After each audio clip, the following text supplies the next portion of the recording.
నమస్తే రమగారు. నమస్తే చే రమగారు, మనము అమాయకపు అమ్మాయిలు, అమాయకపు అత్తలు, కోడళ్ళు, తర్వాత మగవారు ఇలాంటి స్టోరీస్ చెప్పుకుంటాం. కొంచెం నవ్వుగా కూడా ఉంటాయి అవి. అలాంటి కథ ఏదన్నా 1950s కథ ఒకటి చెప్దాం. ఆ. పొట్టిపంతులు గారి చిట్టెమ్మ.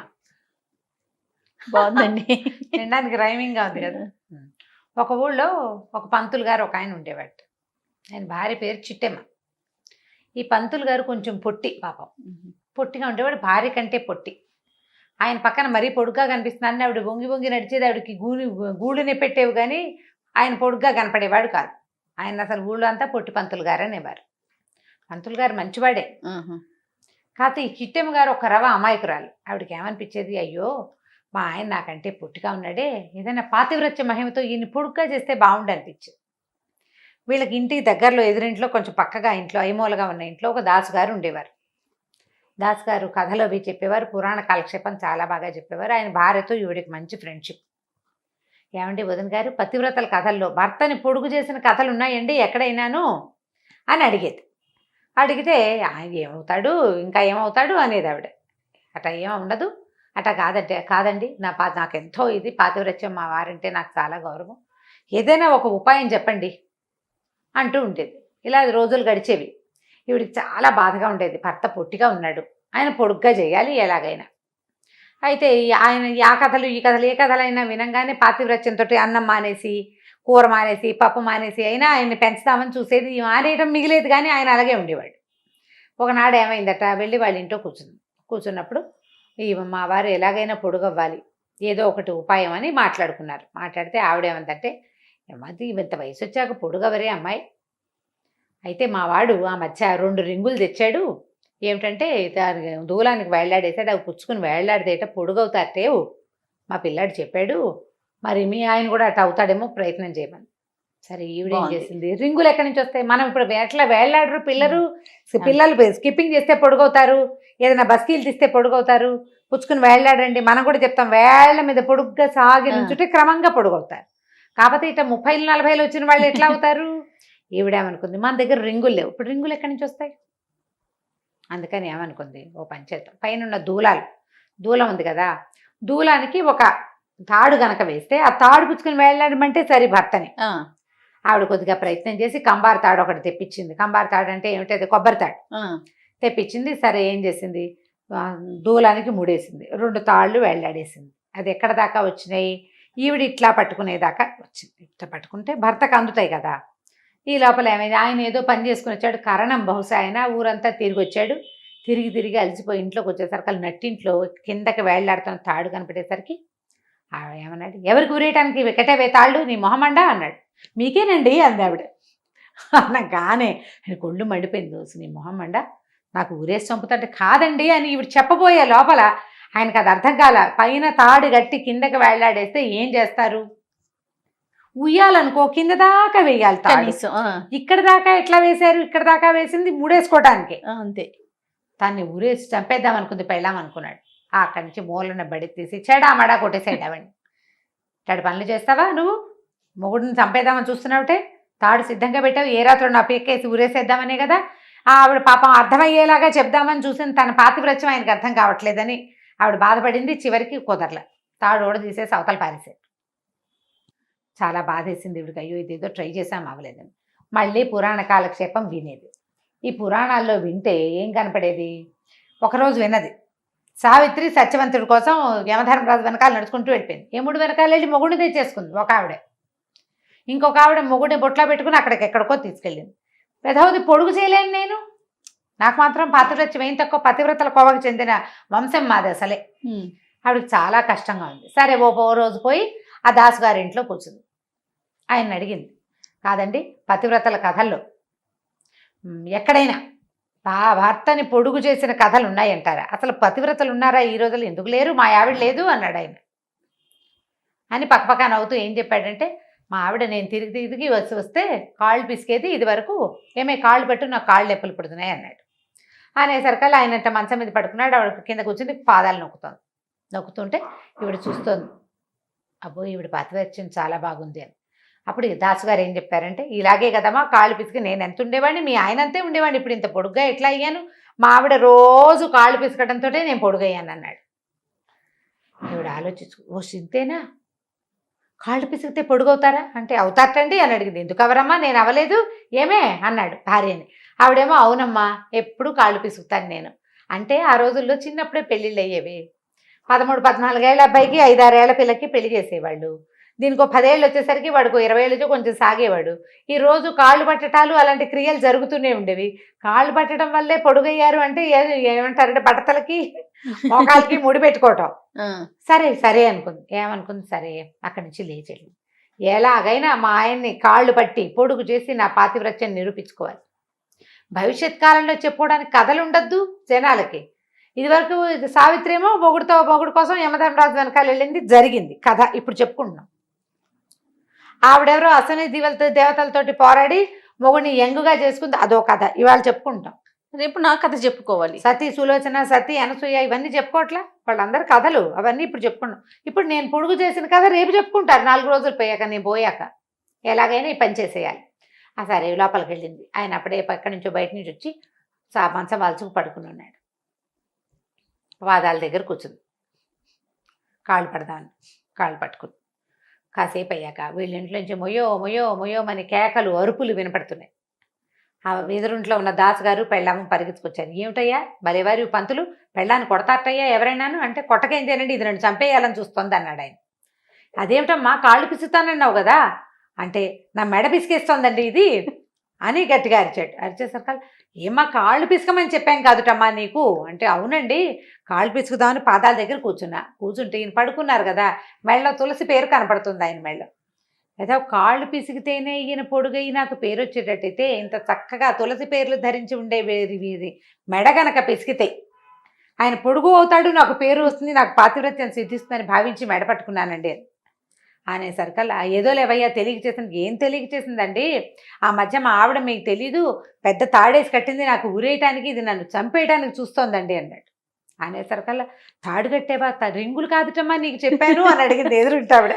మీరు రింగులే చెప్పారండి, మా ఇంట్లో రింగులు లేవు అందుకని తాడేసి కట్టాను, వీరికి అర్థం కాలేదు, నేను చెప్పే లోపల వాళ్ళ నన్ను ఇలాగే తిట్టి కొట్టారండి అని అనేసరికల్లా, ఆ వచ్చిన ఆవిడ పక్కింటి ఎదురుంటే ఆవిడ వచ్చింది కదా, ఆవిడంది అది కాదండి పంతులు గారు, మీరు పొట్టిగా ఉన్నారు, పొడుగవ్వాలని మీ ఆవిడ కోరిక, తన పాతివ్రత్యంతో దాన్ని సిద్ధింప చేయాలని ప్రయత్నం చేస్తోంది, రింగులు పుచ్చుకు వేళ్లాడితే సాగుతారని రింగుల బదులు తాళ్ళు కట్టినంటే, ఏమిటండి ఏదో ఒక రోజు నువ్వు బండరాయి తెచ్చి నన్ను ఎత్తిన పడేస్తుంది ఇది, మీరు ఇలాంటి సలహాలు చెప్పబోకుండా నేను వాళ్ళని కేకలేశాడు. వాళ్ళు వెళ్ళిపోయాక పెళ్ళాన్ని తిట్టాడు అని, నీ బొంద నేను పొట్టిగా ఉంటే ఏమైందే నీకు అని. ఆవిడ ఏమనుకుందంటే, ఇదేమిటి ఏదో పాతివ్రత్యం చూపించి పొడుగు చేద్దామనుకుంటే ఇలా బాధపడతాడు, అందరూ పొట్టి పంతులు అంటున్నారు, ఆ పేరు పోతుంది కదా, ఈయన అసలు పేరు ఏదో సుబ్బయ్య గారు, ఏదో సుబ్బయ్య పంతులు గారు అంటారు, ఏమిటో అర్థం చేసుకోరు అనుకుందనమాట ఆవిడ. ఇక ఆవిడ ట్రై చేసినా ఈయన అయ్యేలాగా లేడు. ఇక లాభం లేదని ఈయన పొడుగు చేసే మార్గాన్ని వదిలిపెట్టేసి ఆవిడ పాతివ్రత్యాన్ని వేరే రకంగా ప్రూవ్ చేసే మార్గాలను వెతుక్కోవటం మొదలుపెట్టింది. చిట్టమ్మ గారి కథ మామూలుగా ఇలా ఉంటాయి.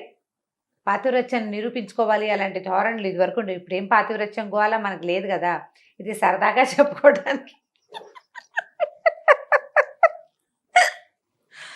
బ్యాడ్ వర్డ్ అయిపోయింది జయ పాతివ్రత్యం అనగానే. అదేమిటి మొగుడికి మీ మీద పతికే వ్రతం ఉండాలా, పత్నికి వ్రతం వద్దా, పత్ని వ్రతుడు అని ఎవరైనా ఒకళ్ళని చూపించండి అని పోట్లాడరు. కిందటిసారి నువ్వు కూడా అన్నావు. అవును, ఎప్పుడు పతివ్రతలేనా, పత్ని వ్రతులు ఉండరా? పత్ని వ్రతులు ఎందుకుంటారు, ఉంటారు, కాకపోతే వాళ్ళు కాళ్ళు పెట్టారని బట్టలు ఉతికారని అవన్నీ చూపించలేకపోతాం, మనం చెప్పుకోలేకపోతాం కదా. ఏదో ఇలాంటి సరదా కథలు చెప్పుకుంటాం అంతే, అమాయకురాళ్ళైన ఆడవాళ్ళ సంగతులు చెప్పుకుంటూ ఉంటాం మనం.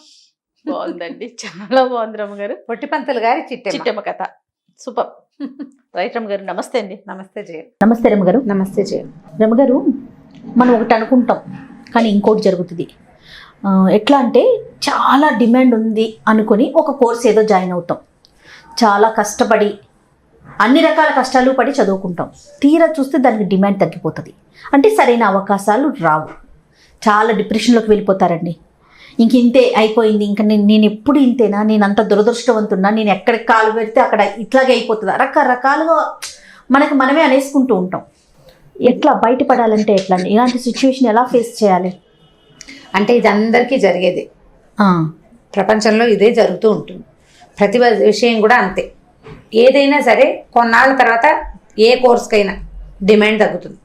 ఒక కొత్త కోర్సు, ఒక కొత్త విషయం, అందరూ దాని వెనకాల పెడతారు. బోల్డ్ ఉద్యోగ అవకాశాలు ఉన్నాయి అనిపిస్తుంది. అందరూ ఒకదాని మీదే పడితే అవకాశాలు ఎలా ఉంటాయి? అంతమందికి అవకాశాలు రావు కదా. బ్రైట్గా ఉన్న వాళ్ళకి లేదా లక్ ఉన్న వాళ్ళకి అదృష్టం కలిసి వస్తుంది. ఒక్కొక్కసారి బ్రైట్గా ఉన్న పిల్లలు కూడా పాపం అవకాశం రాక, అదృష్టం లేక, ఆ టైంలో వీళ్ళకి ఏదో ఇబ్బందో సబ్బందో వచ్చి ఆ సరైన అవకాశాన్ని చేజిక్కించుకోలేకపోతారు, నిరాశకి గురవుతారు. ఇప్పుడు ఈ నిరాశకి గురయ్యి అక్కడే ఆగిపోతే జీవితం ఎట్లా? అవును. మళ్ళీ ముందుకెళ్ళాలి. మళ్ళీ ముందుకెళ్ళాలంటే ఇప్పుడు కాలం ఎప్పుడు ఒక తీరుగా ఉండదు, కాలాలు మారిపోతూ ఉంటాయి. మనం ఎండాకాలం బాబో ఎండ తట్టుకోలేకపోతున్నాం, ఈ ఎండ నుంచి ఎలాగా అని ఈ ఏప్రిల్ నుంచి మొదలుపెట్టి జూలై దాకా అమ్మో ఎంత బాధపడిపోతామో. జూన్ చివరికి వచ్చేసరికి పిచ్చి వేరేది, ఎండలు ఎప్పుడు పోతాయిరా దేవుడా అనిపిస్తుంది. చిటుక్కుని మాన్సూన్స్ అంటారు, వాన వచ్చేస్తుంది. ఇక వానలు పడి పడి పడి వినాయక చవితి పందిళ్లలో కూడా వాన పడతాయి. దౌర్భాగ్యపు వానలు ఎప్పటికి పోతాయో, పడాల్సిన చోట పడవు, పందిళ్లలో పడుతున్నాయని తిట్టుకుంటాం. ఎప్పుడు వాన పోయి చలి వచ్చేస్తుందో తెలియదు. చల్లగా చలి వచ్చేస్తుంది, అయ్యో వాన వస్తే ఒక దుక్కి వాన పడితే బాగుండు అని కోరుకుంటుంటాం. వానాకాలం పోతుంది, చలికాలం వచ్చేస్తుంది. చలికాలం ఒక 3-4 నెలలు, మధ్యలో పండగలు, కార్తీక మాసం, ఒక మార్గశిర మాసం, ధనుర్మాసం, సంక్రాంతి పండగ అయ్యేసరికి ఫిబ్రవరి సగబడి పడకుండానే సూర్యుడు తన ప్రతాపాన్ని చూపించడం మొదలు పెడతాడు. ఇక అక్కడి నుంచి మళ్ళీ స్టార్ట్. ఏదైనా నిలబడిందా? ఏదైనా నిలబడుతుందా? 6 ఋతువులు ఉన్నాయి. ఋతువులు నిలబడవు, కాలాలు నిలబడవు, ఏది నిలబడదు. ఎందుకు ఇవాళ ఈరోజు చాలా అత్యద్భుతంగా ఉంది ఈ పూట మంది ఉంటుందా? కొన్ని గంటల్లో ఇది గతంగా మారిపోతుంది. ఎప్పుడు భవిష్యత్తు మీద ఆశతోటే వ్యక్తులు పనిచేయాలి. ఎందుకంటే ప్రతిసారి భవిష్యత్తు మనదే కావచ్చు. ఆ ఆశతోటి నువ్వు పనిచేస్తుంటే ఇది కాకపోతే ఇంకో దానికోసం, దీని తర్వాత ఇంకొకటి. ఈ కాలం మార్పు మీద ఒక చిన్న పిటకథ చెప్తాను చూడండి. ఒక రాజ్యంలోనట బాగా ఎక్కువ చెట్లు, మొక్కలు, అడవులు ఉన్నాయి. బాగా ఇప్పట్లాగా లేదనమాట, కొంచెం సస్యశ్యామలంగా ఉండేది ఆ ప్రాంతం. అయితే రాజుగారికి 4 అబ్బాయిలు ఉన్నాయి. అయితే ఈ రాజుగారి పెద్ద అబ్బాయి ఎవరో ఒక సైనికుడి దగ్గర నుంచి ఇది మనకు సమీపంలో ఉన్న అడవిలో ఎర్ర పువ్వుల చెట్టు చాలా అద్భుతంగా ఉంటుందని, కెంపుల్ లాంటి పువ్వులు పూస్తాయని, ఆ పువ్వులు చూడని వాడి జన్మ, వాడి కళ్ళు వృధా అని విన్నాడు. వాటిని దానంత సౌందర్యవంతమైన చెట్టు, దానంత అందమైన పువ్వు ఇంకొకటి లేదని చెప్పాడు సైనికుడు. ఎర్రపువ్వుల చెట్టు చూస్తే అదృష్టం కలిసి వస్తుందని ప్రజా నమ్మకం కూడా. అయితే ఈ రాజుగారి అబ్బాయి నేను ఆ అడవికి వెళ్ళి ఎర్రపువ్వుల చెట్టు చూసొస్తానని వాళ్ళ నాన్నని అడిగాడు. కెంపులు విచ్చినట్టుగా ఉంటాయి ఆ మొగ్గలు విచ్చితే. చెప్పేసరికల్లా వాళ్ళ నాన్న అన్నాడు, సరే నీ ఇష్టం అన్నాడు. రాజుగారి అబ్బాయి అడవిలోకి వెళ్ళాలంటే, అడవి కొంచెం దుర్గమంగా ఉంటుంది, ఒక రథం తయారు చేయించారు ప్రత్యేకంగా. ఆ రథం తోలుకుంటూ ఈ అబ్బాయి వెళ్ళాడు. ఒక సైనికుడు కూడా ఉన్నాడులే, కొంతమంది ఒకళ్ళిద్దరు తోడుంటారు, ఒక్కడే వెళ్ళి ఉండడు, ఒక 3-4 వెళ్ళారు. వెళ్ళాక బాగా డీప్ లోపల అడవిలోకి వెళ్ళిన తర్వాత ఒక నల్లటి చెట్టును చూపించి సైనికుడు అన్నాడు, ఇదే ప్రభు ఎర్రపూల చెట్టు అన్నాడు. అది మోడు, నల్లగా దుక్కలాగా ఉంది, దానికి ఎక్కడా పువ్వు కాయ ఏమీ లేవు, ఒట్టి మోడుగా ఉంది. ఇదేం చెట్టు రా అన్నాడు. ఇదే ప్రభు చెట్టు అన్నాడు. తనకి చాలా ఇష్టం. ఇదేమిటి ఇదే, దీనికి పూస్తాయి ఆ పువ్వులు పూస్తే మాత్రం ఇంత దుఃఖలాగా, ఇంత నల్లగా, ఇలా పిచ్చిగా ఉన్న చెట్టు, పైగా ఎండకెండిపోయి అంత నెర్రెలు విచ్చినట్టుగా ఉన్న ఈ చెట్టు అందమేమిటి, దీని గురించి వాడెవడో చెప్పటం ఏమిటి, నేను రావటం ఏమిటి, ఈ రథం కూడా తయారు చేయించుకున్నాను, పని పట్టలేనట్టని చిచి అని వెనకొచ్చేసాడు. కొద్ది రోజులు పోయాక ఆ సైనికుడు వంతుల వారీగా చిన్నరాజు గారి దగ్గరకు వచ్చాడు. 2వ కుర్రాడు విన్నాడు. విని ఆ చెట్టును చూసొద్దామని వెళ్ళాడు. వెళ్ళేసరికల్లా అప్పుడే చిగురు పెడుతున్న నల్లటి మొద్దు లాంటి చెట్టు కనపడింది అతనికి. ఈ చెట్టుకి పువ్వులు ఎలా పూస్తాయి, ఇది ఎట్లా ఉంది, ఎండిన మోడు ఇప్పుడే చిగురిస్తుంది, ఎర్ర ఎర్ర చుక్కలాగా, చిన్న చిన్నగా, ఆకుపచ్చగా, పింక్గా చిగురులు ఎలా ఉంటాయి, చిగురుస్తున్న చెట్టు, దీనికి ఎర్ర పూలు ఉంటామేమిటి అని చెప్పి అతను కూడా వెనక్కి వచ్చేసాడు. ఇంకొక కొద్ది రోజులు పోయాక 3వ కుర్రాడు వెళ్ళాడు. ఈసారి ఆ నల్లటి చెట్టు నిండా పచ్చగా పెద్ద పెద్ద ఆకులు ఉన్నాయి. ఆకుపచ్చటి చెట్టు, అది నల్ల చెట్టు కాదు, ఆకుపచ్చగా ఉన్నాయి. ఈ ఆకుపచ్చటి ఆకులు ఉండే చెట్టుకి ఎర్ర పువ్వులు ఎట్లా పూస్తాయి? ఆకులు చూస్తే ఇంతంత పెద్ద పెద్ద ఆకులు, దీనికి పువ్వులు పూసే రకంగా కూడా లేదు, ఏదో మొద్దు. బహుశా దీన్ని కట్ చేసుకుంటే ఏదైనా చెరుకుకి, వంట చెరుకు ఏదైనా బాధలకి వాటికి ఉపయోగపడుతుందేమో. దుకలా ఉంది చెట్టు. పువ్వులు పూయాలంటే ఒక నాజుకుతనం ఉండద్దు చెట్టులో. దీనికి ఏది ఆకులు చూస్తే ఇంతంత ఉన్నాయి. చీచి అని మూడో అబ్బాయి కూడా వచ్చేసాడు. ఇంకా కొన్నాళ్ళు బాగా గడిచాక ఆఖరి అబ్బాయి కూడా కొంచెం ఉత్సాహవంతుడు. అతను ఓ 3-4 స్నేహితులతో కలిసి వెళ్ళాడు. ఇతను వెళ్ళేసరికి ఆ చెట్టు నిండా ముదురు గులాబీ రంగులో, కెంపుకి దగ్గర రంగులో విరగబూసేసిన ఎర్ర పువ్వులు కనపడ్డాయి. ఇక సంతోషం పట్టలేకపోయాడు. ఆకుపచ్చటి చెట్టు, దాని నిండా ఎర్రటి పువ్వులు, మొగ్గలు, పువ్వులు. అసలు ఎంత కళ్ళకి ఇంపుగా ఉందంటే కన్ను ఆ చెట్టు మీద నుంచి బయటికి రాలేదట. సాయంకాలం చీకటి పడేదాకా ఆ చెట్టు దగ్గరే గడిపాడు అతను. ఇంటికి వచ్చాక రాత్రి భోజనాలకి చాలా ఉత్సాహంగా అందరితో కలిసిపోయాడు. నేను వాళ్ళ ఎర్ర మొగ్గలు పువ్వులు పూసే చెట్టును చూశాను, ఎంత బాగుందో అన్నాడు. అయితే వాళ్ళ నాన్న అన్నాడు, నేను చూశాను, ఒట్టి మొద్దురా, అక్కడ ఏమీ లేదన్నాడు. రెండో వాడు చిగురుంది అంతేగాని దానికి పువ్వులు లేవన్నాడు. మూడో అతను ఆకుపచ్చ చెట్టు రాది, మొగ్గలు ఉంటావేంటి, నువ్వు ఎట్లా చూసావు?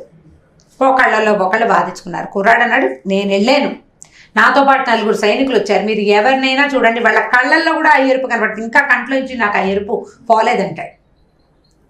మూడో వాడు అంటాడు, పచ్చదనం పోలేదు, చాలా గ్రీన్గా ఉంది, పెద్ద పెద్ద ఆకులు అంటున్నాడు మూడోవాడు. అసలు ఆకా పువ్వా, దాని మొహం దానికి ఏముందిరా, ఒట్టించ ముద్దల్లే ఉంది, ఏమీ లేదు, అంతా నెర్రలు విచ్చిపోయి పగుళ్ళు విచ్చి పెద్ద చెట్టు, వేస్ట్ చెట్టు అంటున్నాడు నాలుగో పెద్ద అబ్బాయి. వీళ్ళు మాట్లాడుకుంటుంటే భోజనం చేస్తున్న వాళ్ళ నాన్న చెప్పాడు, నాయన ఈ 4 ఒకటే చెట్టురా, కాలాలని బట్టి చెట్ల స్వరూపం ఉంటుంది, జీవితం కూడా అంతే. 3గా ఉన్నది జీవితం చిగురిస్తుంది, తర్వాత ఆకులేస్తుంది, చివరి దశ ఏంటి, పువ్వు పూయటమే. మళ్ళీ రిపీట్ అవుతుంది. కొంతకాలం పోయాక పువ్వులు రాలిపోతాయి, ఆకులు రాలిపోతాయి, చెట్టు మోడైపోతుంది.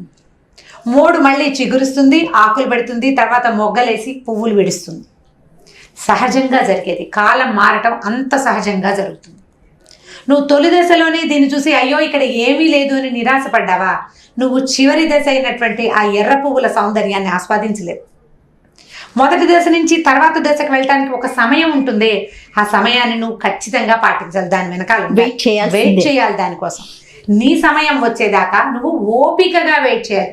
చీ అని వెనక్కి వచ్చేస్తే, చీ అని పారిపోతే, ఇక్కడ ఏమీ లేదని నిరాశవాదంలో కుంగిపోతే నువ్వు తర్వాత వచ్చే దశ కోసం వెయిట్ చేయాలి కదా మనిషి. తర్వాత దశ కోసం ఎవడైతే వేచి ఉంటాడో వాడు అద్భుతమైన ఫలితాలను అందుకుంటాడు. ఇప్పుడు మనం సత్య నాదేళ్ల గురించి వింటాం. ఆయన ఇక్కడే చదివాడు, ఇక్కడే ఉన్నాడు, ఈ ఊరి నుంచే వెళ్ళాడు. ఇవాళ ఆ దశని 20-25 ఏళ్ల నాడు ఆయన తెలుసుకున్నాడా? తనకు తెలీదు. తన పని తను త్రికరణ శుద్ధిగా చేసుకుంటూ ముందుకెళ్ళాడు. ఇప్పుడు అక్కడ ఉన్నాడు, చెప్పుకుంటున్నాం మనం. పోనీ వాళ్ళ అమ్మా నాన్నకి తెలుసా మా వాడు రేపొద్దున అక్కడెక్కడికో వెళ్తాడని? ఇవాళ ఒలింపిక్స్లో సాధించే చిన్న చిన్న పిల్లలు కూడా పథకాలు సాధించేస్తున్నారు. వాడికి తెలియదు. 6 నెలల నాడు నేను ఈ పథకాన్ని సాధిస్తానని వాడికి తెలియదు. ముందుకెళ్తే తెలుస్తుంది. మధ్యలో ఓడిపోకుండా వీళ్ళంతా ముందుకెళ్ళిపోయారా? ఏం కాదు. జీవితంలో ఎన్నో రకాల ముళ్ళబాటలు మన నడిచేటప్పుడు పువ్వులు, ముళ్ళు, ఆకులు బోళ్ళని వస్తాయి. మధ్యలో అడ్డంకులు, గోతులు, మనకు తెలుసుకొని మనం చేసే పొరపాట్లు కొన్ని, తెలియక తప్పటడుగులు వేసే కొన్ని, అన్నీ దాటుకుంటూ ముందుకెళ్తే అద్భుతమైన ఫలితాలను ప్రతి మనిషి తీసుకోగలుగుతాడు. ఎవరి లెవెల్ ఆఫ్ థింగ్స్, మన జీవితాన్ని బట్టి, మన అవకాశాలను బట్టి, మనం చదువుని బట్టి. ఇప్పుడు నువ్వు మామూలుగా చదివి నువ్వు ఎక్కడికో వెళ్ళాలంటే అవ్వదు. పోనీ మామూలుగా చదివినా నీ దగ్గర అత్యద్భుతమైన క్రియ ఏదైనా అద్భుతమైన విషయం ఉంటే అవకాశం సాధించగలుగుతాం. అవకాశం వస్తుంది. ప్రతి వాడికి అవకాశం వచ్చి తీరుతుంది. మనం ఓపికగా వేచి ఉండాలి అండ్ పని చేయాలి, కష్టపడాలి. దానికోసం వేచి ఉండాలి. ఊరికే నేను ఇంట్లో కూర్చొని వేచి చూస్తానంటే ఎలా వస్తుంది? నేను ఒకనాడు కింగ్ అవుతానని కూర్చుంటే రాదు. దానికి ప్రయత్నం చేసుకుంటూ ముందుకెళ్తే ఖచ్చితంగా ప్రతివాడు 3 దశ నుంచి చిగిర్చి పువ్వులు పూసే దశ వరకు ఖచ్చితంగా వెళ్ళగలుగుతారు. ఓపికగా కాలంతో పాటు ప్రయాణం చేయగలగాలి. కథకంచికి మనం ఇంటికి. బాగుంది రమ్మగారు. నమస్తే జయ. నమస్తే రమ్మగారు. నమస్తే జయ. రమ్మగారు, చిన్నపిల్లలకి సంబంధించి కొంతమంది పిల్లలు ఏమనుకుంటారంటే నేనే తెలివిగల వాళ్ళని, నాకున్న తెలివితేటలు చాలా ఎక్కువ, నన్ను మించి ఇంకెవరు లేరు అనుకుంటారు. పెద్దవాళ్ళు కూడా అనుకుంటారు. చిన్నపిల్లలు కాబట్టి తొందరగా అడగగలుగుతున్నాం. అదే కానీ మనుషులు. తాడిని తన్నేవాడు ఉంటే వాడి తల తన్నేవాడు ఉన్నారు అంటారు. ఉమ్. పిల్లలకి మనం ఎలా తెలియచేయాలి? ఈ యాటిట్యూడ్ అనేది కరెక్ట్ కాదు. అవును. పెరిగి పెద్ద అయిన తర్వాత నాకు ఎన్ని తెలివితేటలు, నన్ను మించి ఇంకొక స్టెప్ ఇంకొకరు ఉంటారు కదా. అదే తెలివితేటలు ఎవరి సొత్తు కాదు. అవును. కానీ And- పిల్లలకి చిన్నప్పటి నుంచే చెప్పాలి. ఇప్పుడు మీరు అన్నట్టు పెద్దవాళ్ళకి ఉండాలి ఆ యాటిట్యూడ్, అదే అది పిల్లలకి అలవడుతుంది.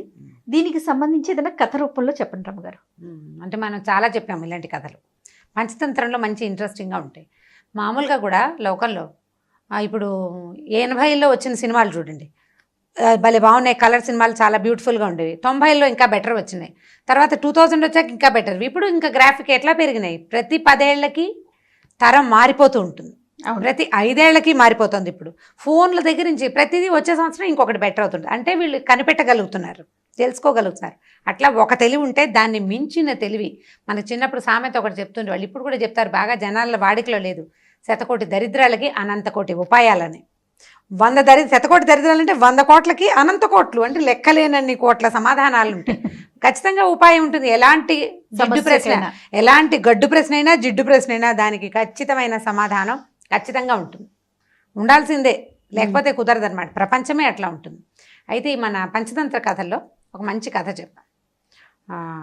ఒక ఊళ్ళోనట ఇంద్రపాలితుడు, ధనగుప్తుడు అని 2 స్నేహితులు ఉన్నారు. అయితే ఈ ఇంద్రపాలితుడు వాళ్ళ నాన్న చాలా పెద్ద వ్యాపారం, ధనగుప్తుడు కూడా వ్యాపారం బాగుండేది. 2 వ్యాపారాలు చేసుకునేవాళ్ళు. ఇతను ఏంటంటే వీళ్ళ నాన్న బాగా మంచి వ్యాపారం చేస్తే ఇతను సరదాలకి ఇంద్రపాలితుడు అక్కడ ఇక్కడ ఖర్చులు పెట్టేశాడు. ఎక్కడికైనా ఒక వస్తువు వేసుకెళ్ళి అప్పట్లో వ్యాపారాలు ఎలా ఉండేవి, ఊళ్ళో అమ్ముకోవడం, చిన్న కొట్లు పెట్టుకోవటం కాకుండా వ్యాపారము, డబ్బు సంపాదించే విధానం అంటే ఇక్కడి నుంచి బోల్డ్ అంత సరుకు ఏ దేశంలో దొరకదో ఆ దేశానికి పట్టుకెళ్తాం. అవును. మన ఊళ్ళో సుగంధ ద్రవ్యాలు ఉన్నాయనుకో, ఈ ద్రవ్యాలు దొరకని లంకల వైపుకి తీసుకెళ్లేవాళ్ళు. ఈ వస్తువు అంతా అక్కడ అమ్మేసి అక్కడి నుంచి మన దగ్గర దొరకని ఒక వస్తువుని మళ్ళీ వేసుకొచ్చేవాళ్ళు. ఇక్కడ ఒక 4 నెలలో 6 నెలలో ఇక్కడ ఇవన్నీ అమ్ముకునేవాళ్ళు. సంపాదించిన ఎక్స్ట్రా డబ్బుని దాచిపెట్టుకుని మళ్ళీ కొంత అక్కడికి వలసిన సరుకులు, అక్కడ వాళ్ళకి ఏమేమి అవసరపడతాయి అనేది వాళ్ళకి తెలియని వస్తువుల్ని పరిచయం చేసేవాళ్ళు. అప్పట్లో వ్యాపార విధానం పాత రోజుల్లో ఇలాగే ఉండేది. ఇప్పుడు కూడా మనం ఎక్స్పోర్ట్ ఇంపోర్ట్ అని చేస్తున్నాం. ఇప్పుడు అన్ని దేశాల్లో దాదాపుగా అన్నీ దొరికిపోతూనే ఉన్నాయి. అప్పట్లో అలా ఉండేది కాదు. అంటే ఇంత తెలివి లేదు కదా. అయితే ఈ ఇంద్రపాలితుడు ఇట్లా పట్టుకెళ్ళి వెనక్కి తెచ్చే క్రమంలో చాలా నష్టపోయాడట. నష్టపోతే ఏమైంది, చివరికి ఇల్లు వాకిలి కూడా కోల్పోయాడు. కొంచెం జూదమాడి కాస్త ఫ్రెండ్స్ తోటి విలాసార్థం ఖర్చు పెట్టి ఇల్లు వాకిలి అన్నీ పోయినాయి. వాళ్ళది యాక్చువల్గా వ్యాపారం ఇనుము వ్యాపారం అనమాట. అయితే అతను ఏం చేశాడంటే ఇదంతా విసుగుపుట్టిపోయింది అతనికి. చాలా ప్లాన్డ్గా బిజినెస్ చేయాలి, ఇంకా ఇలాంటి చెడలవాట్లకి లోన్ కాకూడదని బాగా నిశ్చయించుకుని ఈ ధనగుప్తుడు ఉన్నాడు కదా, అతని దగ్గరికి వెళ్ళి ఏం చెప్పాడంటే, నేను శ్రీలంక వెళ్ళాలనుకుంటున్నాను. అప్పట్లో సింహళ దేశం అనేవాళ్ళు. వెళ్ళాలనుకుంటున్నాను. మా ఇంట్లో ఉన్న సామాన్లు గిమాలు అన్నీ అమ్మేసి మొత్తం క్యాష్ చేసుకున్నాను. మొత్తం క్యాష్ అయిపోయింది. ఇక నేను ఇల్లు వాకిలి ఏం ముంచుకోలే. కానీ మా తాత ముత్తాతల నుంచి వచ్చిన ఒక కాటా ఉంది మా ఇంట్లో. ఆ కాటా అంటే ఏంటి, త్రాసు, కాటా అంటారు. అదేంటంటే మామూలుగా త్రాసు అయితే చిన్న వస్తువు కదా, వెయిట్ చూచేది, తూనికలు చూచే వస్తువు. పెద్ద కాట, అది దాదాపుగా 60 కేజీల బరువు ఉంటుందట. పెద్ద ఇనప కాట ఉంది. అచ్చొచ్చిన కాట. మా తాత ముత్తాత దాంతో వ్యాపారం చేశారు. ఇనుము తూచాలంటే పెద్ద కాటాలు ఉండాలి కదా, 100 అంటే 100 కేజీల పైన తూచాలి ఒకటేసారి. అంత పెద్దదనమాట, బరువైనది. దాన్ని తెచ్చి మీ కొట్టు గదిలో పెట్టిస్తా, నేను వ్యాపారం చేసుకొస్తాను. నా కాటాని జాగ్రత్తగా ఉంచు. మొత్తం అన్ని అమ్మేసిన ఈ కాటాని అమ్మలేకపోయాను. ఎందుకంటే మా నాన్న, మా తాత, మా ముత్తాత అంతకుముందు కూడా తరతరాల నుంచి వస్తున్న ఆస్తి, వెండి బంగారాల మీద కూడా ఆసక్తి లేదు. కానీ మా తాత ముత్తాత ముట్టుకున్నారని ఈ వస్తువు నాకు వదలాలని లేదని చెప్పాడు. చెప్పి ఆ కాటాని ఈ ధనగుప్తుడికి అప్పచెప్పి ఇతను ఏం చేశాడు, ఏవో ఆ ఊళ్ళో దొరుకుతున్న చీపుళ్ళు చాటలు పుచ్చుకొని తేలిగ్గా దొరికే వస్తువులన్నీ కొనుక్కొని సింహళ దేశానికి వెళ్ళిపోయాడు. ఈసారి బాగా సంపాదించాడు బాగా. అంటే తీసుకెళ్లిన వస్తువు చక్కగా అమ్ముడైపోయినాయి. అక్కడి నుంచి ఏవో కొంత తెచ్చుకున్నాడు కూడా. కొంత ఇక్కడ అప్పులు తీర్చడానికి కొంత డబ్బట్టి పెట్టుకుని వెనక్కి వచ్చాడు. వచ్చిన తర్వాత మళ్ళీ ఇల్లు వాకిలి ఏర్పరచుకున్నాడు. మళ్ళీ వచ్చాక ఉండాలి కదా. వెంటనే ఊళ్ళోకి రాగానే ఓ చిన్న బెద ఇల్లు ఏదో అద్దెకి తీసుకున్నాడు. ఈ తెచ్చిన సామాన్లు కొట్టుగదులు అన్నీ చక్కగా సర్దించుకున్నాడు. అన్నీ ఏర్పాటయ్యి కాస్త 4 రోజులు సెటిల్ అయ్యాక, రాగానే వెళ్ళలా, సెటిల్ అయ్యాక ధనగుప్తుడి దగ్గరికి వెళ్ళాడు. వెళ్ళి, ఏమయ్యా బాగా అయింది, నా బిజినెస్ చాలా బాగా అయింది, నువ్వు నీలాంటి మంచి స్నేహితుడు ఉండటం వల్లే నేను ఇంత బాగా సెటిల్ అవ్వగలిగాను. ఈసారి భయం లేదు, నేను కూడా జాగ్రత్తగా ఉండదలుచుకున్నాను. మా తాతగారు వాడిన కాటా నాకు ఇప్పించేస్తే నేను వెళ్ళిపోతాను, దానికోసమే వచ్చాను. మాకు షాపులో అది పెట్టడానికి కూడా అన్నీ ఏర్పరచుకొచ్చాను. ఒంట్లో ఈ కాటా పెట్టడానికి పెద్ద హుక్కు, బ్రహ్మాండంగా బోళ్ళంత ప్లేసు, దానికి రాళ్ళు అవన్నీ కావాలి. ఆ కాటా ఇప్పించమన్నాడు. ఇప్పించమనేసరికల్లా ధనగుప్తుడు అన్నాడు, అయ్యో ఏం చెప్పాను నీకు, మా కొట్టు గది నిండా ఎలకలయ్యా, ఎంతంతున్నాయి ఒక్కొక్కటి, వాటి దుంపదేగా, అవి కాస్త కాటాని కొరికేసేయ్యా, ముక్క చెక్క అయిపోయిందనుకో బొత్తిగా. చెక్క కాట అన్నారు అమ్మగారు, అది కాట ఎనపది కదా. అక్కడి నుంచి ఇతనికి ఈ ఇంద్రపాలితుడికి ఏం చెప్పాలో తెలియలేదు. కాటాని ఎలుకలు కొట్టేశాయి. అంటే మా ఇంట్లో ఎలుకలను చూస్తే నువ్వేమంటావో ఇంతంతుంటాయ్యా, నీది ఇనపగా వస్తువుతో పాటు, నీ కాటాతో పాటు మా ఆవిడ బట్టలు కొట్టేసినాయి, నా పంచలు కొట్టేసినాయి, మా పిల్లాడు ఆడుకునే బొమ్మలు కొట్టేసినాయి, అసలు కొట్టు గదంతా అధ్వాన్నంగా చేసి పెట్టేసినాయి, కాటా పోయిందోయ్, నీకు నేనేమి ఇవ్వలేను అన్నాడు. అనేసరికల్లా వీడికి ఏం చెప్పాలో అర్థం కాలేదు. నోరు మూసుకుని వెళ్ళిపోయాడు. ఈ దుర్మార్గుడిని వీడిని నమ్మి కాటా ఇచ్చాను, కాటా ఎలుకలు తినేయటమేమిటి, ఎక్కడైనా ఉందా లోకంలో? సరే ఏం చేశాడు, సరేలేవయ్యా నువ్వు మాత్రం ఏం చేస్తావనేసి వెళ్ళిపోయాడు. వెళ్ళాక ఒక 4-5 రోజుల పాటు సాయంకాలం వస్తూ ఏం చేస్తున్నావని ఈ ధనగుప్తుడిని పలకరించేవాడు. అతని కొడుకు కనపడుతుండేవాడు, ఒక 5-6 ఏళ్ల పిల్లాడు, వాడిని పలకరించేవాడు. ఒక 5 రోజులు 6 రోజులు పలకరించిన తర్వాత ఓనాటి సాయంకాలం వచ్చి ధనగుప్తుడి వాకిట్లో కూర్చున్నాడు. కబుర్లు చెప్పుకున్నారు. ఇంట్లో నుంచి ఏదో తినడానికి పదార్థం వచ్చింది. ఆ చేరు కాస్త మామూలుగా ఫ్రెండ్స్ వస్తే కాఫీలు టీలు మనం ఇస్తాం కదా, అప్పట్లో బెల్లమో ఏదో ఇచ్చేవాళ్ళు. ఇచ్చేసరికల్లా పిల్లాడిని దగ్గర కూర్చోబెట్టుకున్నాడు. 5 ఏళ్ల పిల్లాడు అంటే అంత ఉంటాడు కదా, ఒళ్ళో కూర్చోబెట్టుకున్నాడు. ఇద్దరు కాసేపు ఆ మాట ఈ మాట మాట్లాడుకున్నాక మామిడి పండల్లే ఉన్నావోయ్ అని పిల్లవాడి బుగ్గలు చిదిమేసరికల్లా వాడు నాన్న మామిడి పండు కావాలన్నాడు. అనేసరికి ఇతను అన్నాడు ఇంద్రపాలితుడు, మామిడి పళ్ళకేమిట్రా, మామయ్య లేడు, నాన్నని ఎందుకు అడుగుతావు, నేను ఇప్పిస్తాలే మామిడి పళ్ళని. అక్కడ ఉన్న బెల్లం ముక్కలు నోట్లో వేసుకుని ఈ పిల్లాడిని చంకనేసుకుని మామిడి పళ్ళు ఇప్పిస్తా అని చెప్పి బజార్ వెళ్ళి మామిడి పళ్ళు కొనుక్కుని వాడే కొనుక్కుంటాడు. వాడిని ఎందుకు అని అన్నాడు. కానీ తండ్రి సరదా పడుతున్నాడు కదా, పిల్లాడు సరదా పడుతున్నాడు, మావయ్య సరదా పడుతున్నాడు, ఏముంది పక్కిళ్ళు పడితే మనం అంకులు అంటాలో అలా సింపుల్గా మావయ్య అనేసారు. చంకనేసుకున్నాడు, వెళ్ళాడు. వెళ్ళిన తర్వాత ఇక చీకటి పడింది, పిల్లాడు రాలా, ఇంద్రపాలితుడు రాలా. ఈ ధనగుప్తుడు ఇదేమిటి చీకటి పడింది ఇంకా రాలేదని పిల్లాడిని తీసుకురాలేదని అతని కోసం రోడ్డు మీదకి బయలుదేరాడు. చీకటి పడిపోయింది, పిల్లాడు అన్నం తినేవాడు. 5 ఏళ్ల పిల్లాడు అంటే 7-8 అయ్యేసరికి అన్నం పెట్టద్దు, కనపడలేదు. ఇంకా ముందుకెళ్ళేసరికల్లా ఈ ఇంద్రపాలితుడు ఒక్కడే నడిచొస్తుంటే పిల్లాడేడో ఎవరికైనా ఇచ్చి పంపించామంటే ఎవరికి ఇచ్చి పంపిస్తానయ్యా, భలే ఊరు, ఈ దిక్కుమాలిన ఊరు, గండపేరుండ పక్షి వచ్చి ఎత్తుకుపోయిందో నీ పిల్లాడిని, గద్ద ఇంతుంది, గండపేరుండ వల్లే ఉంది, ఎత్తుకుపోయింది పిల్లాడిని అన్నట్టు. ఒరిని పిల్లాడిని ఎత్తుకుపోవటం ఏమిట్రా గద్ద అంటే, నేను చెప్తున్నా కదా చంకలో ఉన్నాడు, మామిడి పళ్ళు కొన్నాము, ఇదిగో మామిడి పళ్ళు, సంచి బుట్ట నా చేతిలోనే ఉంది, ఎడం చేతిలో ఉన్న చంకలో ఉన్న పిల్లాడిని గద్ద వచ్చి ఎగరేసిపోయింది, గండపేరుండ జాతికి చెందింది అయి ఉంటుంది, పిల్లాడిని ఎగరేసిపోయింది అనేసరికల్లా అవురవరా నా పిల్లాడిని ఏం చేసావో చెప్పు, ఏం చేసావో, నా పిల్లాడిని ఎవరికైనా అమ్మేసావా అని ఏడవటం మొదలుపెట్టాడు. చుట్టుపక్కల జనం అంతా చేరారు. న్యాయాధికారి దగ్గర పదండి అని తీసుకుపోయారు. తీసుకెళ్లేసరికల్లా న్యాయాధికారి అడిగాడు, ఏమిటి నువ్వు చెప్పే మాటకు అర్థం ఉందా, ఎక్కడైనా ఉందా, గండపేరుండాలి ఎక్కడన్నా, ఈ కాలంలో నువ్వు పేరు వచ్చి కాబట్టి చెప్పావు, ఈ కాలంలో గండపేరుండాలి ఎక్కడ ఉంటాయి, గండపేరుండాలి ఎప్పుడో పాతకాలం, ఇప్పుడు లేవు, గద్దలు ఉంటాయి, గద్ద ఎట్లా ఎత్తుకుపోతుంది పిల్లాడిని, గద్ద ఎత్తుకుపోవటం ఏంటి, పిల్లాడిని ఎవరికో అమ్మేశావు, లేదా వాడిని నీతో ఉంచుకునే ఉద్దేశంలో ఎక్కడైనా దాచిపెట్టుంటావు, ఆ పిల్లాడిని దాచేసి ధనగుప్తుడి దగ్గర డబ్బులు కొట్టేయడానికి నువ్వు ఎత్తేసావు, నిజం చెప్పు అని న్యాయాధికారి చాలా గట్టిగా ప్రశ్నించాడు. అన్నాడు, కాదు ప్రభు, ఈ ఊరే అలాంటిది, బ్రహ్మాండమైన 60 కేజీల బరువుండే, కేజీలు అనకూడదు మణుగులు అంటారట, 60 మణుగులుండే కాటాని ఎలుకలు తినేసాయి ప్రభు, ఈ ఊళ్ళో ఎలుకలు తినేసినాయి. పిల్లాడనగా ఎంత, 5 కిలోల 5 ఏళ్ల పిల్లాడు ఎంత ఉంటాడు, మహా అయితే ఓ 22 కిలోలు ఉంటాడు, 23 అంతేనా, ఇంత పిల్లాడు ఎంత ఉంటాడు, వీడిని ఎందుకు ఎత్తుకుపోవు, ఇంత ఉండే ఎలుకలు 60 మణుగుల కాటాన్ని అమాంతం భుజించేసినాయి. దాంతోపాటు పాప నా స్నేహితుడు ధనగుప్తుడు వాడి బట్టలట, వాళ్ళ ఆవిడ బట్టలట, పిల్లవాడి బొమ్మలట అన్నింటినీ స్వాహా చేసిన ఎలుకలు, ఈ ఊళ్ళో అట్లాంటి విపరీతాలు ఉన్నాయి ప్రభు, మీరు తెలుసుకోవాలి అవి అని చెప్పాడు. చెప్పేసరికల్లా జనం అందరికీ అర్థమైంది ఏం జరుగుతోంది అని. న్యాయాధికారి అన్నాడు, ఇవి మరీ విడ్డూరంగా చెప్తావోయ్ నువ్వు, మిగిలిన వాళ్ళకి అర్థమైపోయింది, న్యాయాధికారికి ఇంకా వెలగలేదన్నమాట. భలే చెప్తావు, కాటాన్ని తినేటివి ఏంటంటే, ఏమో ప్రభు ధనగుప్తుడే చెప్పాడు, కనుక్కోండి కావాలంటే 60 మణుగుల కాటాని ఊళ్ళో వాళ్ళందరూ చూస్తుండగా 4 మనుషులతో ఎత్తిచ్చి నేను ధనగుప్తుడి ఇంట్లో పెట్టించాను సింహళ దేశం వెళ్తూ. అవునా కాదా చెప్పమనండి. అంటే ఇప్పుడు ఏం చేస్తాడు, ప్రజలంతా చూశారు కాటా మోసుకురావటం. పాపం వాళ్ళ తాతది, అందుకే వాడు అమ్మలేకపోయాడు. మొత్తం బంగారం కూడా అమ్ముకున్నాడు కానీ దీన్ని అమ్మలేకపోయాడని ఊరంతా చెప్పుకున్నారు. కాటా వెనక్కి వచ్చిందా? రాలా. కాటా రాలేదు. అతను ఏం చేశాడు, ఎలుకలు తినేసినాయని చెప్పాడు. 60 మణుగుల ఇనుము, కాటా అంటే ఇనప వస్తువు కదా, బోల్డ్ రేటు పలుకుతుంది. నా కాటా అమ్మేశాడో ఏం చేశాడో వీడికి తెలియదు కదా, అతన్ని కనుక్కుని చెప్పండి. ఎలుకలు తినవు అని అతను చెప్తే ఎత్తుకుపోవు గద్దలు అని చెప్తాను నేను. ఎలుకలు తిన్నది నిజమైతే గద్ద ఎత్తుకుపోయింది కూడా నిజమే ప్రభు. దాంతో న్యాయాధికారి వెంటనే ఆయనకి అప్పటికి వెలిగింది. ఈ ధనగుప్తుని కేకలేశాడు. స్నేహితులతో ఇట్లా చేస్తారా? వ్యాపారస్తుల్ని నమ్మకూడదనే మాట పుట్టిస్తావు నువ్వు.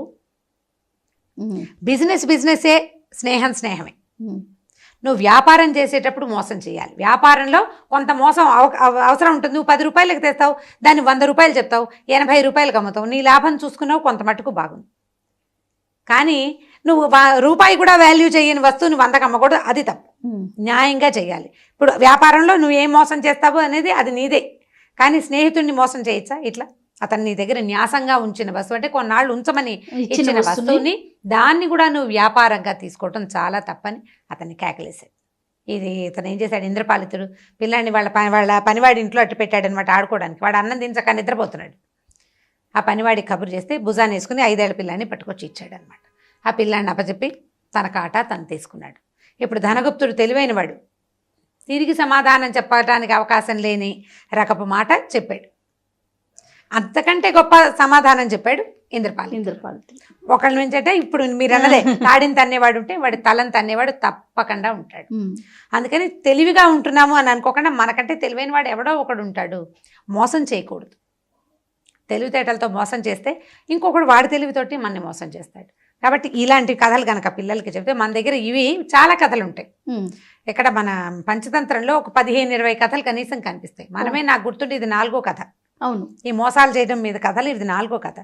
చూసి ఇలాంటివి చెప్తుంటే పిల్లలకి మోసం చేయకూడదు, స్నేహంలో మోసం చేయకూడదు. తర్వాత ఏమో ఫీజిబుల్గా ఉండే మాట చెప్పాలి. మనం ఎవరైనా మోసం చేసినా ఖచ్చితంగా మనం కూడా దానికి దొరికే అవకాశం ఉంటుంది అనే విషయం అర్థమవుతూ ఉంటుంది. చాలా బాగుంది రమ్మగారు. పిల్లలకి మంచి నీతి కూడా ఈ కథ ద్వారా. ఇంకొక స్టోరీతో మళ్ళీ కలుద్దాం. తప్పకుండా. నమస్తే రమ్మగారు. నమస్తే జయ. రమ్మగారు, చందమామ కథ ఒకటి చెప్పండి రమ్మగారు. కొంచెం పెద్ద కథ చెప్పుకుందాం.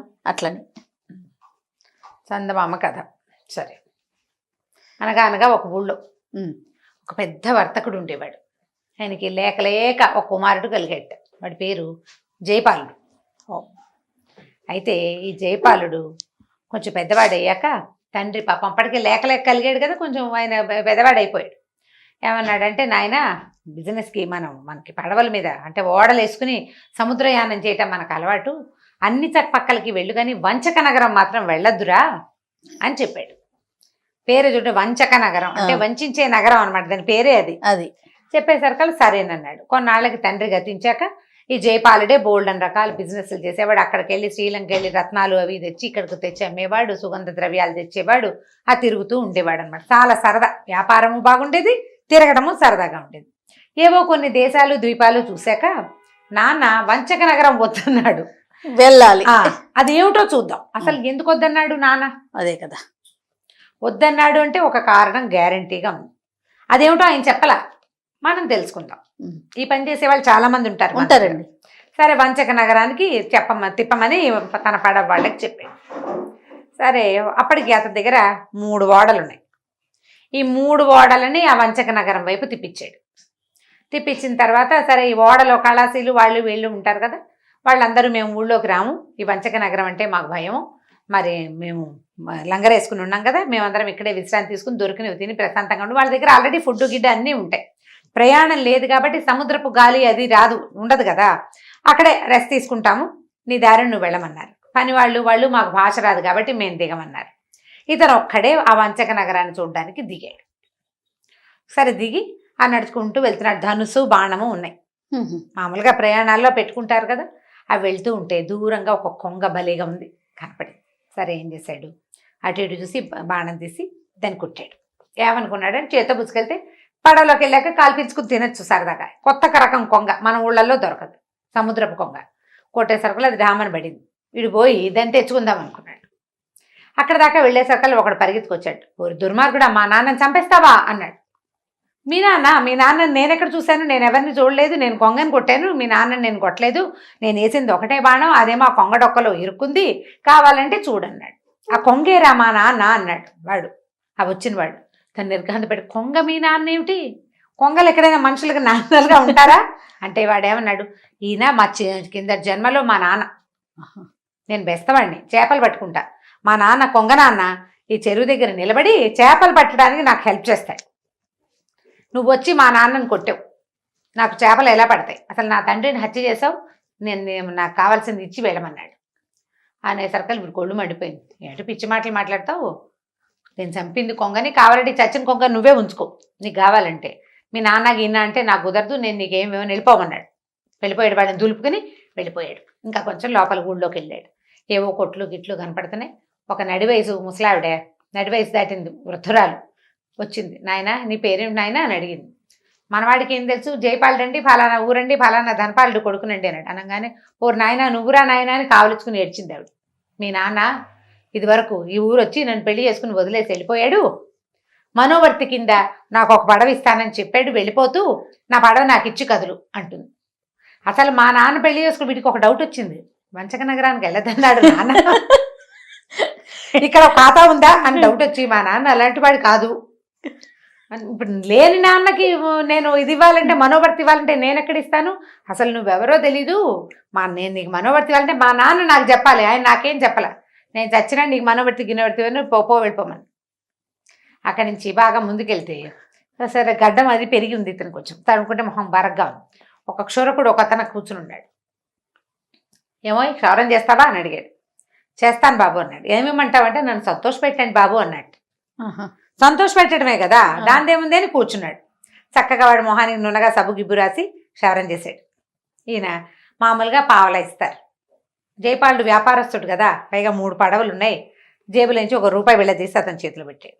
పావలా ఇచ్చే చోట రూపాయి ఇచ్చాడు. ఆ రూపాయి వీడు మొహాన్ని కొట్టాడు వాడు, అవతల వాడు.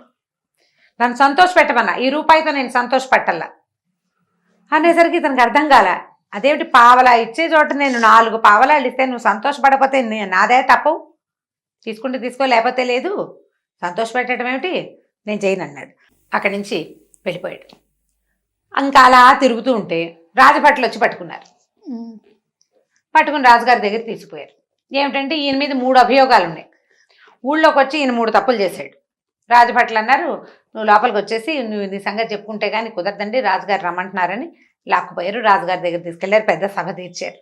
లోపల ఉన్న 3 ఎవరు, ఒకడేమో బెస్తవాడు, మా నాన్నని చంపావన్నవాడు, రెండోవాడ మనోవర్తి కోసం అడిగిన ముసలావిడ, మూడోవాడేమో క్షౌరం చేసిన క్షురకుడు, ఏమిటంటే నన్ను సంతోష పెట్టలేదు. బాగున్నాయి, బాగుందిగా. సరే రాజుగారు అన్నాడు, వాళ్ళ నాన్నని చంపి వాడి జీవికాన్ని పాడు చేసావు కాబట్టి వాడికి ఒక ఓడిచ్చేయాలి నువ్వు అంటే లిస్ట్ అడుగుతారు ముందు, నీదే ఊరు, ఎక్కడి నుంచి వచ్చావు, ఏం చేస్తావు, నీ దగ్గర ఏముంది, అది ఉంది ఇది అడుగుతారా. అడిగినప్పుడు వీడు మొత్తం నా దగ్గర 3 పడవలున్నాయి, రంగరేసి అక్కడ పెట్టొచ్చాను అన్నాడు. చెప్పంగానే ఓ పడవ వాడి నాన్నని పోగొట్టి వాడి జీవికాన్ని పోగొట్టినందుకు ఒక పడవ వాడికి ఇచ్చేయి. ఓకే ఓకే, మనోవర్తి కింద మీ నాన్న ఇవ్వాలి కదా ఈ ముసలావిడికి, ఆవిడికి ఓ పడవ ఇచ్చే. ఓకే బాగుంది. ఇప్పుడు మూడోవాడిని ఏంటంటే సంతోష పెట్టాలి. వాడు సంతోషపడతావు, దేంతో సంతోషపడతావు అంటే ఒక పడవ ఇస్తే సంతోషపడతాను బాబు అన్నాడు. వీడిని సంతోష పెడతానని నువ్వు ఒప్పుకున్నావు కాబట్టి నీ దగ్గర 3వ పడవ ఉంది కాబట్టి అది వీడికి ఇచ్చేయి. బాగుంది. 3 పడవలు ఇచ్చేశారు. ఈ లోపల ఏమైంది, జయపాలుడికి అర్థం కాదు, నాన్న వద్దన్నాడు, బుద్ధి తక్కువై వచ్చాను నేను అని ఆలోచిస్తుంటే రాజుగారి అబ్బాయి ఒక 10 ఏళ్ళ వాడు ఏదో బంతి ఆడుకుంటూ వచ్చేసరికి జయపాలుడు చక్క తయారై బాగున్నాడు కదా, వీడి మెడలో ఇంత చక్క వజ్రాల హారం ఒకటి ఉంది. ఈ వజ్రాల హారం తీసి రాజుగారి అబ్బాయి మెడలో వేసాడు. 3 పడవలు పోయినాయి కదా, పోయినా సరే అయినా సరే వీడు ఎక్కడో తగ్గడనమాట. అదే వేయంగానే రాజుగారు సంతోషంగా ఆనందంగా పెట్టాడు. మీ ఊళ్ళో దొరుకుతాయి నాయన ఈ వజ్రాలు అంటే, అవునండి మీరు సంతోషించారు అన్నాడు. ఎందుకు సంతోషించండి, చాలా సంతోషించాను, అబ్బాయి మెడలో నెక్లెస్ చాలా అందంగా ఉంది, ఇలాంటివి ఏమైనా దొరికితే ఇంకో 2-3 కొందామనిపిస్తుంది, మా చిన్న అబ్బాయి కూడా వేయచ్చు అన్నాడు రాజు. అలాగేనండి, రాజుగారి అబ్బాయికి మెడలో రత్నాహారం వేసినందుకు సంతోషించని వాళ్ళు ఎవరైనా ఉన్నారా సభలో అంటే సభికులందరూ శబాష్ శబాష్ అన్నారు. వజ్రాల హారం ఎంతో బాగుంది, పనితనం మన ఊళ్ళల్లో చెయ్యరు, మనకు అసలు ఈ రాళ్ళు దొరకవు, పిల్లడు చక్కగా బొద్దుగా గుణగుణలాడుతూ బాగున్నాడు, వాడి మెడలో వెత్తు వేసేసరికి కళ వచ్చింది, రాజకళ. రాజుగారు అబ్బాయి కళకళలాడితే ఊరందరికీ సంతోషం కదా, ఎందుకంటే వాడే ఫ్యూచర్ రాజు. అందరు శబాష్ అన్నారు, సంతోషపడ్డారు. కాబట్టి ఇప్పుడు వీడిని నేను కొత్తగా సంతోష పెట్టాల్సిన అవసరం ఏముంది? ఆల్రెడీ సంతోషించాడు ఎవరు? క్షురకుడు. రాజుగారి అబ్బాయి మెడలో వేసిన గొలుసు వల్ల క్షురకుడు కూడా సంతోషించాడు. కాబట్టి వీడికి నేను పడవ ఇవ్వనవసరం ఏమంటారు ప్రభు అని రాజుని అడిగాడు. రాజు అవును నిజమేనన్నాడు. బాగుంది. అక్కడి నుంచి ముసలావిడ సంగతి. మా నాన్న మనోవర్తి ఇవ్వాలి, మా నాన్న పోయాడు, ఈవిని మోసం చేశాడు. కానీ మా ఊళ్ళల్లో సతీ సహగమనం ఉంది. మా నాన్న మరణించినప్పుడు మా అమ్మ కూడా సహగమనం చేసింది. కాబట్టి ఈ అమ్మగారిని మా నాన్న కోసం సహగమనం చేయమని, ఆయన ఎప్పుడో చచ్చిపోయాడు అనుకో, ఎప్పుడో దహనం చేసాం, ఆయన కోసం చితిమంటల్లో దూకితే ఆ పడవని అమ్మి దాని డబ్బుల్ని ఈవిడ వారసులు సంతానం ఇంకో పెళ్లి చేసుకునే ఉందో లేదో వాళ్ళ చుట్టాలకు ఇస్తాను మొత్తం డబ్బులు. సహగమనం చేస్తే అప్పుడు మా నాన్న ఆస్తి ఈవిడికి తక్కుతుంది. మా అమ్మ సహగమనం చేసింది, ఆస్తి అంతా నాకు వచ్చింది అనేసరికి నేను చచ్చినా చావనందిట ముసలావిడ. ఇక నువ్వు చావనంటే నీకు డబ్బు ఎందుకు వస్తుంది? మనోవర్తి ఎప్పుడు వస్తుంది? నువ్వు సహగమనం చేస్తే వస్తుంది. నువ్వు భర్తతో కలిసి ఉండాలి, సహజీవనమైనా ఉండాలి, సహగమనమైనా ఉండాలి. మొగుడుతో లేవు, ఆయన పోయాడు, నువ్వు గమనం చెయ్యి, నీకు డబ్బు ఇచ్చేస్తాం, నేను చచ్చిన చావనని అనేసరికి రాజు అన్నాడు, అయితే నీకెందుకు డబ్బు, నీకు అక్కర్లేదు, అబ్బాయి క్యాన్సిల్. రెండో పడవ కూడా క్యాన్సిల్ అయిపోయింది. ఇప్పుడు మూడో వాడు ఉన్నాడు, బెస్తవాడు. అప్పుడు ఏం చెప్పాడంటే, కాదండి మా నాన్న చనిపోయిన సంగతి మీకు ఇప్పుడే కదా చెప్పాను ప్రభు, ఇప్పుడు సహగమనం చేయమంటే ఈ అమ్మగారు వద్దంటోంది. మా నాన్నండి చచ్చిపోయాక నేను చాలా లేకలేక పుట్టాను, ఈ పడవల వ్యాపారంలో కూడా మా నాన్న చాలా సహాయం చేస్తాడు. ఆయన చేపగా పుట్టి ఈ సముద్రయానంలో నేను ఏ దిక్కుకెళ్లాలో మా నాన్నే చెప్తాడండి నాకు ఎప్పుడూను. అలాంటి మా నాన్నని కొంగగా పుట్టిన వీడి నాన్న తినడానికి చూస్తున్నాడు. నేనేం చేయను? మా నాన్నని రక్షించుకోవడానికి కొంగని చంపాలా వద్దా మీరు చెప్పండి అన్నాడు. సభికులందరూ అదేమిటది నిజమే కదా, మీ నాన్న మీద కాపాడాలి కదా. మా నాన్నని, మా చేప రూపంలో ఉన్న నాన్నని కొంగ రూపంలో ఉన్న వీడి నాన్న చంపైపోయాడు, అంచేత నేను కొంగని చంపేశా అనేసరికి రాజుగారు చెల్లు ఇంకేముంది అన్నాడు. చెల్లాక ఇప్పుడు ఏమైంది? 3 పడవలు ఎవరి దగ్గర ఉన్నాయి? జయపాలుడి దగ్గర. ఇంకేం ఇవ్వక్కర్ల. కాబట్టి వీళ్ళెవరికి నేనేమి ఇవ్వక్కర్లేదు ప్రభు, నమస్కారం, వెళ్ళొస్తాను. రత్నాల హారం అబ్బాయి మెడలో